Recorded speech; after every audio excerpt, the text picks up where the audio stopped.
एक बार एक कवि हुआ करता था। उसकी माली हालत इतनी खराब हुई कि घर में खाने के लाले पड़ गए।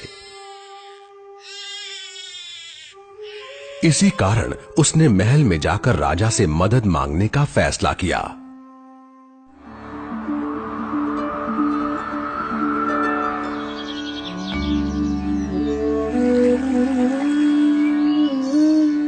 राजा के बुलाए जाने पर उसने अपनी कविताएं पढ़नी शुरू कर दी। वाह वाह वाह वाह वाह वाह।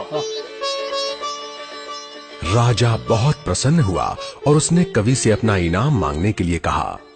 कवि ने मोहरों से सजे शतरंज की ओर इशारा करते हुए कहा, महाराज, अगर आप पहले खाने में चावल का एक दाना रखें और हर खाने के लिए उसे दुगना करते जाएं, तो मैं समझूंगा मुझे मेरा इनाम मिल गया।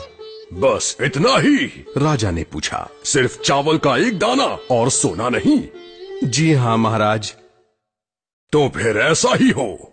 दरबारियों ने चावल के दाने रखने शुरू कर दिए।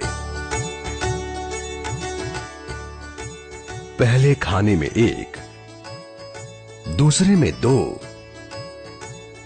तीसरे में 4, चौथे में 8। इस तरह वो रखते गए। जब 10वें खाने में चावल रखने की बारी आई तो उन्हें चावल के 512 दाने रखने पड़े। 20वें खाने तक संख्या बढ़कर 5,24,288 हो गई।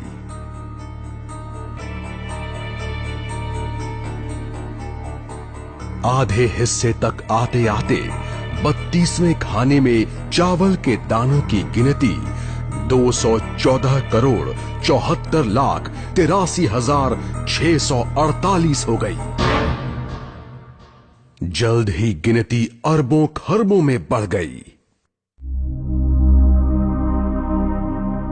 आखिरकार अभागे राजा को अपना पूरा राजपाट उस चतुर कवि के हाथों सौंपना पड़ा।